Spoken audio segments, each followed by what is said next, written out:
नमस्ते, मैं सुहानी जम्वाल। मेरी तरफा सारें गी मता मता मलाल। मैं अज्ज तुहाड़े सामने पर्यावरण दिवस उप्पर डोगरी च किश बोलना चाह्न्नी आं। जि'यां कि सारें गी पता होना कि 5 जून गी पर्यावरण दिवस मनाया जंदा ऐ। सारें कोला पैह्लें 1974 बिच मनाया गेआ हा ताकि लोकें गी जागरूक कीता जाए कि असें अपनी धरती गी बचाना ऐ, क्योंकि धरती गै इक सारे जीवा दा इक थाह् ऐ। इ'यां ते लोक पढ़ा लिखा दे न, बधा फला दे न, किश लोक नेह् न जेह्ड़ी अपनी अनपढ़ता बरतांदे न।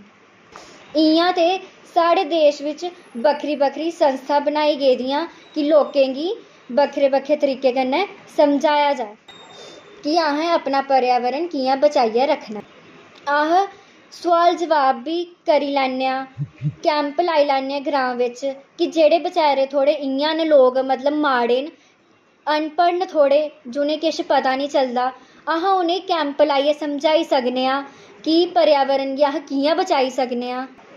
ते एह् सारे बक्खरे बक्खरे संस्था न जेह्दे कन्नै अस लोकें तक एह् गल्ल पजाई सकने आं कि अस अपना पर्यावरण कि'यां बचाचै। जि'यां कि अज्ज सारी दुनिया कोविड-19 दी चपेट बिच आवा करदी ऐ ते एह् सारी साढ़े गलत नतीजे कन्नै, साढ़ी गलतियां कन्नै होआ करदा ऐ। ते धरती दा बचाने दा एह् मतलब ऐ कि जेह्ड़ी बी धरती उप्पर कुदरत दियां चीजां न, असें उ'नें गी बचाना ऐ। कैह्ली बचाना? कि जेह्ड़ी साढ़ियां आने आह्लियां पीढ़ियां न ओह् बी इं'दा सोआद चक्खी लैन।